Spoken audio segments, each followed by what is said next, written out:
Imagine waking up tomorrow with complete control over every word you speak, every emotion you feel, every dollar you spend, and every thought that crosses your mind. Sounds impossible, right? But over 2,000 years ago, there was a man who believed this wasn't just possible. He believed it was the only way to live a truly free life. His name was Epictetus, and he was born a slave. Let that sink in. He had no control over his body, no freedom of movement, no say in his circumstances. He was owned by another person. Yet somehow, this man discovered something so powerful, it transformed him from a physical slave into one of the most influential teachers of mental and emotional freedom. He taught, "No one can hurt you without your permission." At first, that might sound harsh, especially to someone going through real pain. But what he meant was this: while we can't always control what happens to us, we can control how we respond. And in that response lies our true power. Most of us today aren't physically enslaved, but many of us are trapped by our own uncontrolled words, emotions, spending habits, and thoughts. We say things we regret. We let our moods ruin entire days. We spend money we don't have on things we don't need, and we allow our minds to spiral with fear, doubt, and worry. But what if I told you that the same wisdom that freed a Roman slave could also free you? What if the very things you feel most out of control in, your mouth, mood, money, and mind, could actually become your greatest strengths? The ancient Stoics understood we've forgotten. Real wealth isn't measured in dollars, it's measured in self-control. Real power isn't about controlling others, it's about mastering yourself. And true freedom isn't having endless choices, it's about making the right choices consistently. Every single day, life gives you the chance to practice this. Someone cuts you off in traffic. That's your chance to control your mouth and your mood. You're tempted to buy something you don't need. That's your moment to take control of your money. Your mind starts spiraling with fear or doubt. That's your opportunity to reclaim your thoughts. The beauty of Stoic wisdom is that it doesn't expect perfection. Even Marcus Aurelius, the most powerful man in the Roman Empire, struggled with these same things. In his journal, he reminded himself daily, "You have power over your mind, not outside events. Realize this, and you will find strength." This isn't about becoming emotionless. It's about becoming so rooted in who you are that external chaos can't shake you. When you control your mouth, you speak with intention, not impulse. When you control your mood, you choose your emotional state instead of being its victim. When you manage your money, it becomes a tool for peace, not a source of stress. And when you master your mind, you become the author of your thoughts, not their prisoner. In the next few minutes, you're going to gain insight into these 4 pillars of personal power. We'll explore ancient wisdom that's more relevant today than ever, and you'll walk away with real tools to start using immediately. But here's the deal. This only works if you commit to it. Each section builds on the one before it, so don't skip ahead. Stay with me through every part, and I promise this could change your life. If you're ready to take back control, hit that like button. Drop a comment telling me which of the 4 M's you struggle with most, and make sure you're subscribed, because this journey to self-mastery is just getting started. Share this with someone who needs it, because real power begins with you. And drop this in the comments. I am the master of my mouth, mood, money, and mind. Number 1, master your mouth, the gateway to wisdom. There's an old saying, the tongue is a small thing, but what enormous damage it can do. But here's what most people don't realize. Your mouth isn't just about the damage it can cause to others. Every word you speak is either building or destroying the person you're becoming. Seneca, one of Rome's greatest Stoic philosophers, spent years observing the power of speech in the Roman Senate. He watched as careers were built and destroyed with single sentences. He saw friendships shattered by careless words and alliances formed through thoughtful communication. But his most profound insight came from watching himself. "Every new beginning comes from some other beginning's end," Seneca wrote. And nowhere is this more true than with our words. Every time you speak, you're ending one version of yourself and beginning another. The question is, are you becoming someone you respect? Think about the last time you said something in anger that you immediately regretted. In that moment, you felt the power of uncontrolled speech. Your words had escaped before your wisdom could catch them. Now imagine if you could reclaim that power. What if every word you spoke was chosen, not just released? The Stoics developed a simple but profound practice: the pause. Before speaking, especially in emotional moments, they would pause and ask themselves 3 questions. Is it true? Is it helpful? Is it kind? If the answer to any of these was no, they remained silent. But controlling your mouth isn't just about holding back negative words.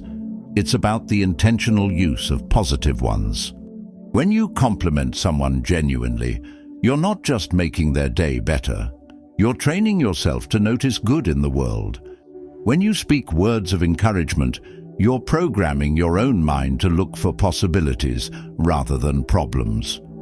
Marcus Aurelius wrote in his personal journal, "Be like the rocky headland on which the waves constantly break. It stands firm, and round it the seething waters are laid to rest." Your controlled speech can be that headland for others. In a world of reactive communication, your thoughtful words become a source of calm and strength. Here's a practice that will transform your relationships immediately. For the next 7 days, before you speak in any emotionally charged situation, take 3 deep breaths. In the first breath, ask yourself what you're feeling. In the second, ask what the other person might be feeling. In the third, ask what words would serve the highest good of everyone involved. The amazing thing about mastering your mouth is that it creates a feedback loop. When you speak with intention, people respond to you differently. They listen more carefully, trust you more deeply, and seek your counsel more often. This isn't manipulation. It's the natural result of becoming someone worth listening to. But perhaps the most powerful aspect of mouth mastery is how it affects your relationship with yourself. Every time you keep a promise you made verbally, you're building self-trust. Every time you speak kindly about yourself, you're reshaping your self-image. Every time you refuse to gossip or complain, you're choosing to focus your mental energy on what you can control. Remember, your words don't just communicate your thoughts, they shape them. When you consistently speak words of possibility, gratitude, and wisdom, your mind begins to think in those patterns automatically. You become what you repeatedly say. The mouth is the gateway between your inner world and the outer world. Master this gateway, and you master the flow of energy in both directions. Tomorrow, we'll explore how this same principle applies to your emotional world. Affirm this below and make it your daily reminder. I speak with power, not impulse. Number 2, master your mood, the inner weather system. Imagine if you woke up every morning and someone else decided what the weather would be inside your mind. Some days, they'd choose stormy anger, other days, foggy sadness, and occasionally, if you were lucky, they might pick sunny happiness. This is exactly how most people live their emotional lives, completely at the mercy of external circumstances. But here's what changed everything for me, and what the Stoics discovered over 2,000 years ago. You are not the victim of your emotions, you are their creator. Viktor Frankl, a Holocaust survivor and psychologist, spent years in Nazi concentration camps. In the most horrific circumstances imaginable, he made a discovery that echoes ancient Stoic wisdom. Between stimulus and response, there is a space. In that space is our power to choose our response. In our response lies our growth and our freedom. Think about that space. Right now, as you're listening to this, that space exists within you. Between every trigger and your emotional response, there's a moment, sometimes just a split second, where you have complete power to choose. The Stoics called this the discipline of desire. It's not about wanting less, it's about wanting what you have and accepting what you cannot change, while working diligently on what you can.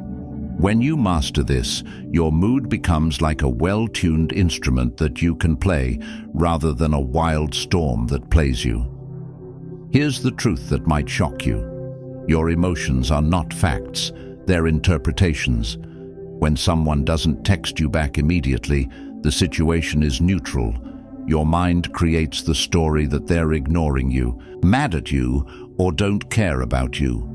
But what if you created a different story? What if they're busy, their phone died, or they're planning something special for you? Marcus Aurelius practiced this daily. He wrote, "You have power over your mind, not outside events. Realize this, and you will find strength." Every morning, he would remind himself that the day would bring challenges, difficult people, and unexpected events. But instead of dreading these, he saw them as opportunities to practice emotional mastery. Try this powerful exercise right now. Think of something that's been bothering you lately. Now ask yourself, what story am I telling myself about this situation? Then ask, what's another way I could interpret this? And finally, which interpretation serves my highest good? The magic happens when you realize that you've been the author of your emotional experience all along. You just didn't know you were writing the story. But mood mastery isn't about toxic positivity or pretending everything is fine. It's about choosing responses that empower you rather than drain you. When you feel anger, instead of suppressing it or letting it explode, you can use it as fuel for positive change.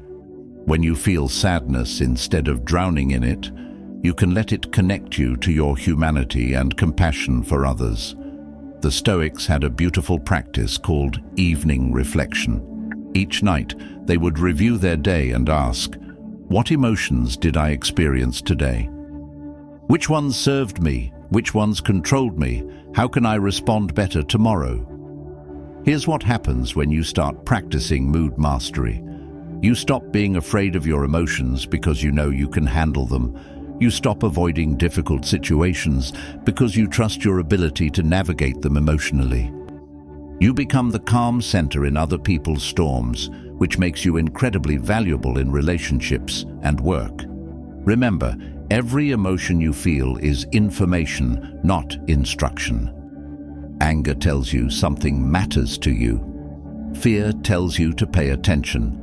Sadness tells you you've lost something valuable. But none of these emotions get to make your decisions for you. Your mood is your inner weather system, and just like a skilled meteorologist, you can learn to predict, prepare for, and even influence the weather in your mind.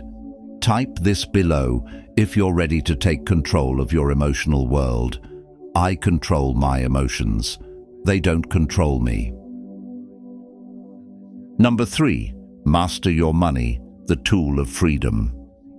Money reveals who you are more than almost anything else in life. It's not just currency, it's crystallized energy, time, and choices.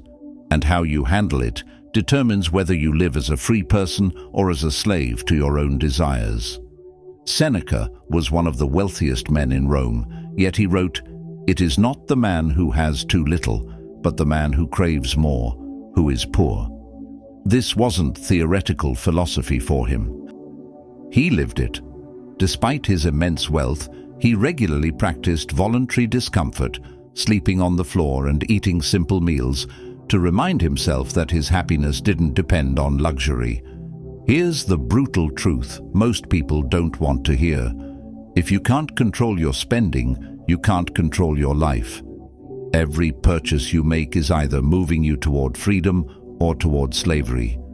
There's no neutral ground. But money mastery isn't about being cheap or depriving yourself of joy. It's about aligning your spending with your values and using money as a tool rather than letting it use you. When you buy something because you're sad, bored, or trying to impress others, money is using you. When you buy something because it genuinely adds value to your life or helps you serve others better, you're using money. The Stoics practiced something called preferred indifference, things that are generally good to have, but don't determine your worth or happiness. Money falls into this category. It's better to have than not have, but it should never become your master. Quick pause. If this is helping you, hit like, subscribe, and share it with someone who needs more self-mastery. Also comment, "I choose control today," so I can pin your commitment and build this community with you. Think about your last impulse purchase. You know, that thing you bought that's probably sitting unused somewhere in your house right now. In that moment of purchase, what were you really trying to buy? Was it the item itself, or were you trying to buy a feeling, status, comfort, excitement, or acceptance? Here's a practice that will revolutionize your relationship with money. Before making any non-essential purchase, pause and ask yourself, what am I really trying to buy here? If the answer is a feeling or experience, find a way to get that feeling without spending money first. Often you'll discover you don't need the purchase at all. But true money mastery goes beyond just controlling spending. It's about generating value. The Stoics believed in contributing to the common good. When you focus on serving others through your work, money becomes a natural byproduct rather than the primary goal. This shift in perspective changes everything about how you earn and spend. Marcus Aurelius wrote, "In the morning, when thou risest unwillingly, let this thought be present. I am rising to the work of a human being."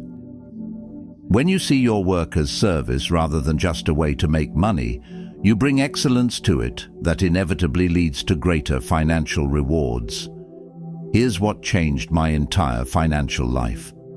I started tracking not just where my money went, but how I felt after each purchase. I created 3 columns: purchase, reason, and feeling after. What I discovered shocked me.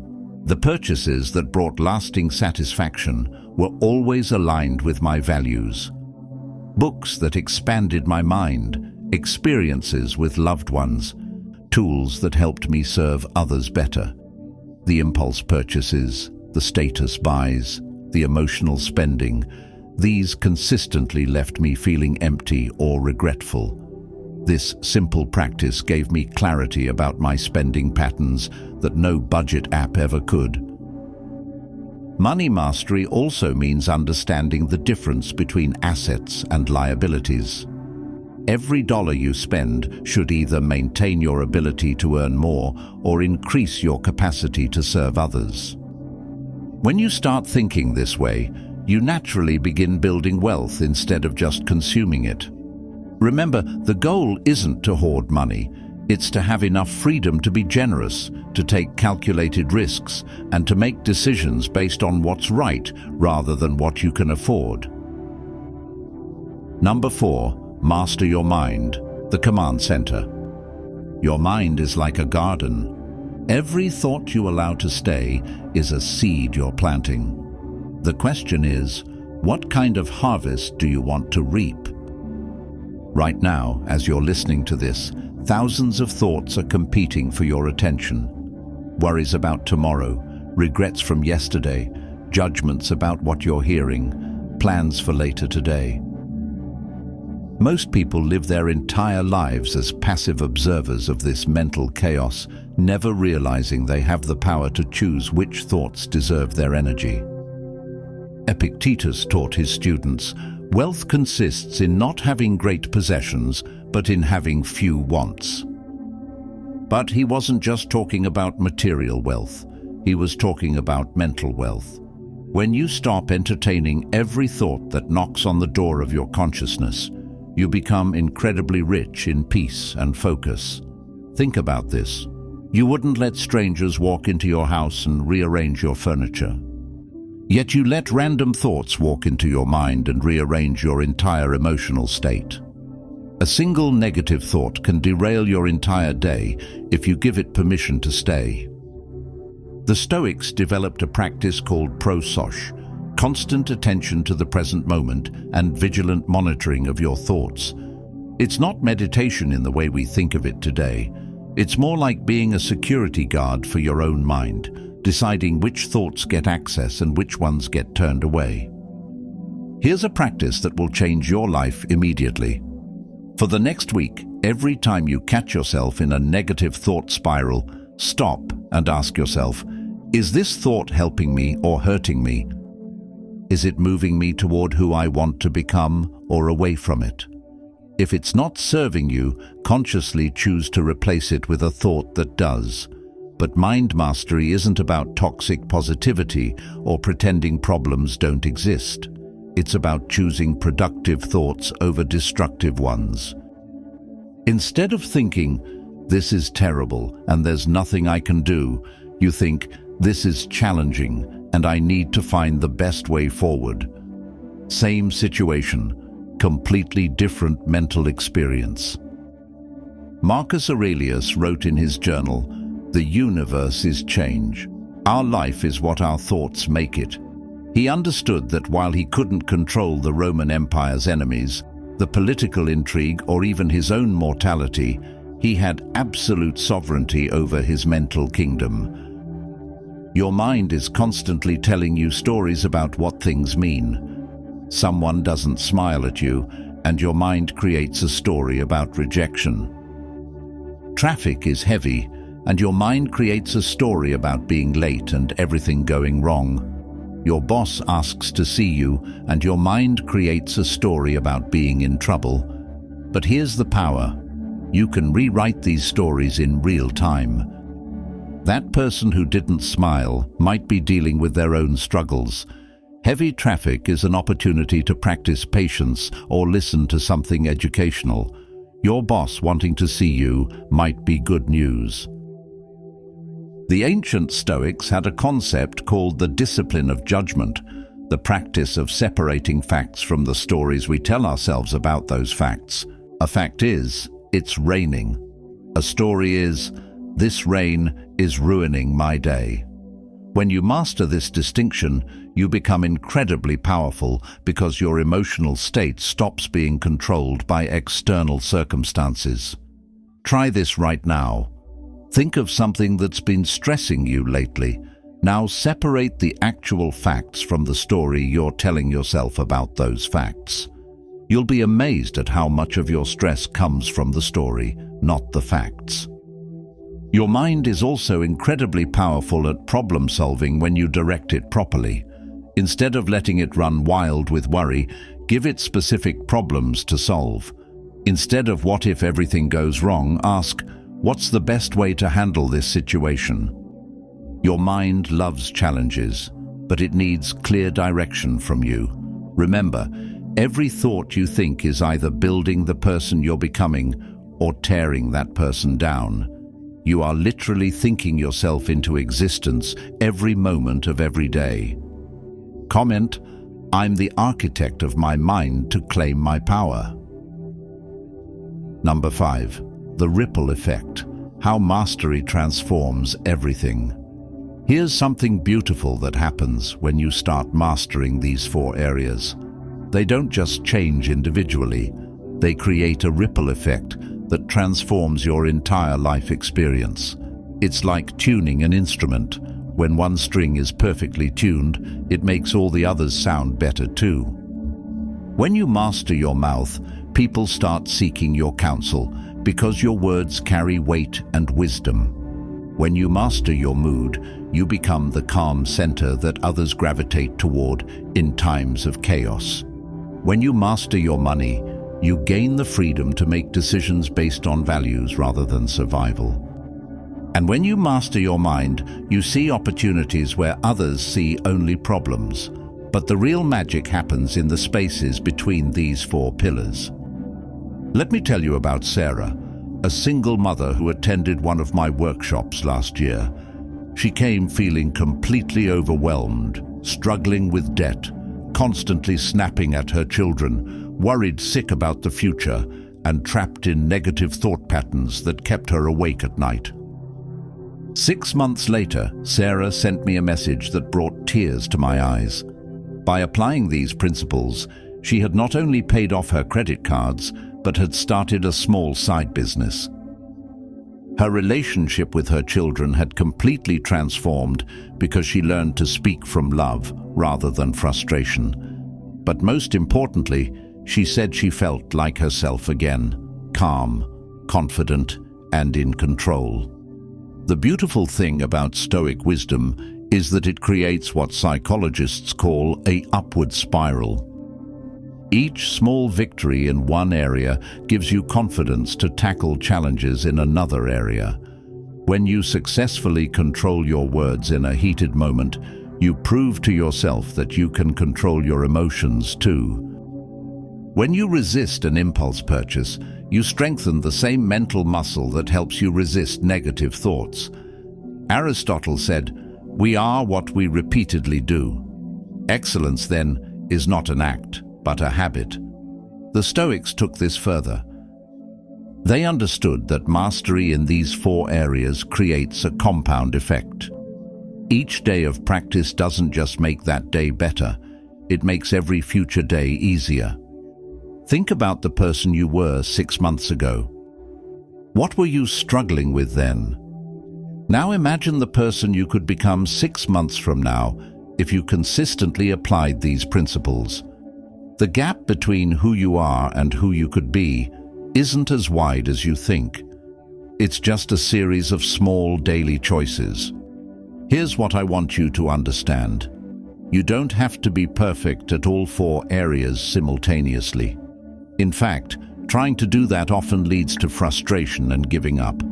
Instead, pick one area that resonates most with you right now and focus on that for the next 30 days. Let mastery in that area naturally influence the others. The Stoics believed in something called sympathia, the interconnectedness of all things. Your inner work doesn't just benefit you, it benefits everyone around you. When you become more controlled in your speech, you reduce conflict in your relationships. When you manage your emotions better, you create a more peaceful environment for your family. When you handle money wisely, you model financial responsibility for your children. When you direct your thoughts constructively, you become a source of solutions rather than problems. But perhaps the most profound ripple effect is how mastery changes your relationship with difficulty itself. Instead of seeing challenges as things that happen to you, you start seeing them as opportunities to practice your mastery. Every difficult conversation becomes a chance to practice mouth control. Every stressful situation becomes an opportunity for mood mastery. Every financial decision becomes practice for money wisdom. Every worry becomes a chance to redirect your mental energy. This shift in perspective from victim to practitioner changes everything about how you experience life. Comment below if you're ready to turn every challenge into strength. Every challenge is my chance to grow stronger. We started this journey with Epictetus, a man who transformed from physical slave to spiritual teacher. His secret wasn't changing his circumstances, it was mastering himself within those circumstances. Today, you have the same choice he made over 2,000 years ago. You now understand that true freedom isn't about having unlimited choices, it's about making the right choices consistently. You've learned that your mouth, mood, money, and mind aren't separate areas of life. They're interconnected pillars that either support your growth or undermine it. But here's what I want you to remember most. This isn't about becoming perfect. It's about becoming intentional. Every time you pause before speaking, you're practicing mouth mastery. Every time you choose your response to a challenging emotion, you're developing mood mastery. Every time you align your spending with your values, you're building money wisdom. Every time you redirect a negative thought, you're strengthening your mental sovereignty. The ancient Stoics faced wars, plagues, political upheaval, and personal tragedies. They didn't have easy lives, but they had something better. They had unshakable inner strength that came from mastering these 4 fundamental areas. That same strength is available to you. Your transformation starts with a single decision. The decision to take responsibility for your inner world. Not because life is fair, it isn't. Not because it's easy, it won't be. But because you deserve to live as the master of your own experience, rather than as a victim of circumstances. 6 months from now, you'll either be the same person with the same struggles, or you'll be someone who has learned to navigate life with wisdom, intention, and inner strength. The choice is entirely yours, and the time to make it is right now. Remember Epictetus's words, "No one can hurt you without your permission." Today, you withdraw that permission. Today, you begin the journey from reaction to response, from chaos to control, from slavery to freedom. The 4 pillars of mastery are waiting for you. Your future self is counting on you, and somewhere in the eternal realm of ideas, the ancient Stoics are cheering you on. Take the first step. Start today. Start now. If this message resonated with you, smash that like button. Share this with someone who needs to hear it. Drop your commitment in the comments below and subscribe for more wisdom. Your journey to mastery begins now. Before you go, like this video, subscribe for more Stoic self-mastery, and share it with a friend who's battling impulse, stress, or overthinking. Comment which pillar you're mastering first: mouth, mood, money, or mind, and I'll reply with a focused challenge for you.